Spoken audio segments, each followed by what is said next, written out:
Friends, today we are going to see the second chapter from Unit 2. The chapter title is Weak Slot and Filler Structures. In Unit 2, we are discussing different knowledge representation schemes for artificial intelligence systems. In the previous chapter, we studied how English sentences can be represented in their internal representations in form of proposition algebra and predicate logic. And then we also saw how resolution algorithm can work on these sentences, on the internal representations, and infer something new. In this chapter, however, we are going to see an alternate way of representation of knowledge, and that we are going to do with the help of something called as property inheritance. Okay, the term inheritance takes us back to the object-oriented programming. It's a very powerful mechanism of inheritance. Okay, and the kind of representations that we are going to see in this particular chapter is a graphical representation of this sort. Okay, wherein you see in a graph there are different nodes and each node is connected with an edge. Okay, so each node is called as a feeler, whereas the attribute that is listed on top of each edge is called as slot. So that's why this particular representation we are going to call them as slot and filler. Okay, so let us start. Now this is an example of a normal relational table, database table. Okay, now relational knowledge bases like this, they usually have attributes, okay, and the values of these attributes. For example, this is an example of a baseball team wherein the attributes are player and the values of the attribute is John, Sam, Jack, and so on. Similarly, height is an attribute and the values of the attribute here is 6.1, 5.10, 6.2, and so on, and likewise the other attributes. So in this kind of representation, whenever you're going to represent the knowledge in terms of relational algebra, okay, whenever you're going to fire this kind of query, for example, if there is a person called as John whose height is 6.1, whose weight is 180, who is a right hand batsman, who is also a thrower, okay, these kind of queries can be easily generated. But the knowledge about objects and their attribute values, it need not be as simple as shown. Example of this, suppose tomorrow you need to find out who is the best bowler whom a particular batsman can face.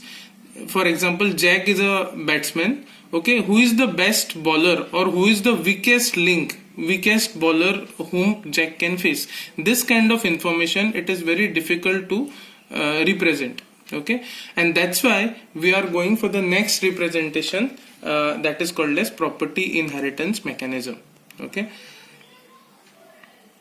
now what is property inheritance? Here the elements of specific classes, they inherit attributes and values from more general classes in which they are included. Okay, so as we can see in object orientation, we have something called as a class. Okay, and class, there are different objects of that class, object 1, object 2, and so on, object n. Okay, so we say that object 1, object 2, and so on till object n, they are instances of the class.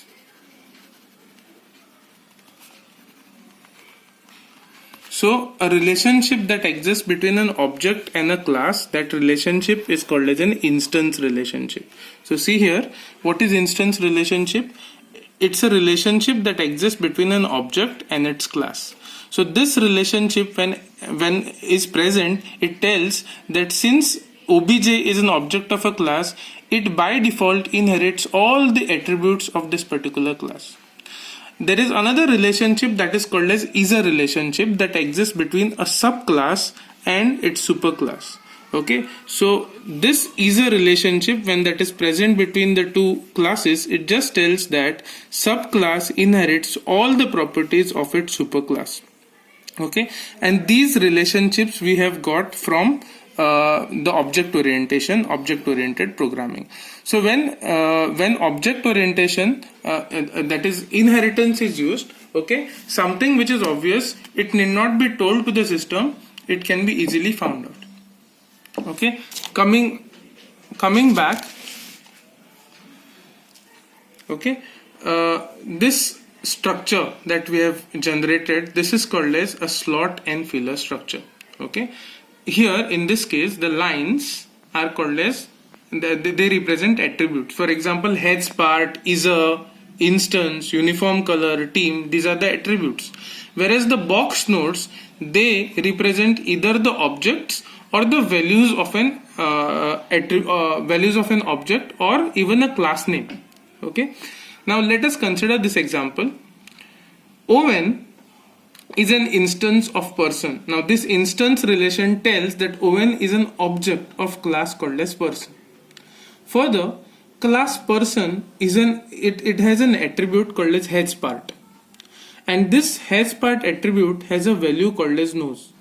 Okay, so now it is very obvious that since Owen is an instance of person, since person has part nose, Owen will also have nose. This is obvious inference. Okay, similarly, Owen, object called as Owen, has its own attribute called as team, okay, whose value is Liverpool. Now we have already seen that in object oriented programming, we have already seen the class also have something called as class members, okay, and instance members. So has part is basically a class member of person class, whereas Owen is an instant member of a particular object called as team is an instant member of object called as Owen, whose value is Liverpool. Okay, now Owen also has another attribute called as uniform color, whose value is red. If you see here, person is a mammal. Now this is a relationship tells you that person is a subclass of a superclass called as mammal. Okay, so this is how the particular scenario can be represented graphically. So something which is obvious can be then easily inferred. Okay, if somebody asks what's the relationship between Liverpool and red, then you can easily infer that Liverpool is a team to which Owen belongs, and the uniform color of that team is red. Okay, so this is the beauty of using slot and filler structure. One last point, the meaning of slot and filler structure is, slots are nothing but they are the attributes. So is a, has part, instance, team, uniform color, these are called as slot, and fillers are the values that fill those slots. So you see, whatever we write in the boxes, these are either they are the class names, or they are the object names, or many a time they are the values of values of a particular attribute. So when you have this kind of structure, we call them as slot and filler structure. Finally, the advantage of slot and filler structure is monotonic reasoning can be performed more effectively than the pure logic, and non-monotonic reasoning is also easily supported. Second advantage is it makes it easy to describe properties of relation. For example, does Owen has part called as nose? This kind of query can be easily inferred. It is obvious. Owen is an instance of a person, and since person has part nose, Owen obviously will have nose. And since it's a form of object-oriented programming and has advantages such as modularity and ease of viewing by the people, so because of which slot and filler structures are very powerful. Okay. Before I end this particular video, one last thing, the slot and filler structures are broadly categorized into two types. You have weak slot and filler structure, and you have strong slot and filler structure. Weak slot and filler structure we are going to see in this chapter. They are of two types. One is called as semantic net, second one is called as frames. Whereas strong slot and filler structure will be the next chapter, wherein we are going to see two strong slot and filler structures. One is called as conceptual dependency and scripts. Now, these slot and filler structures over here, they are called as weak because they are knowledge poor. There are certain things, for example, they will not be able to represent something like the exact time, past tense, present tense, future tense. These kind of crisp and clear knowledge cannot be represented by this slot and filler structure. That's why they are called as weak. We are going to see this in the next videos. Thank you.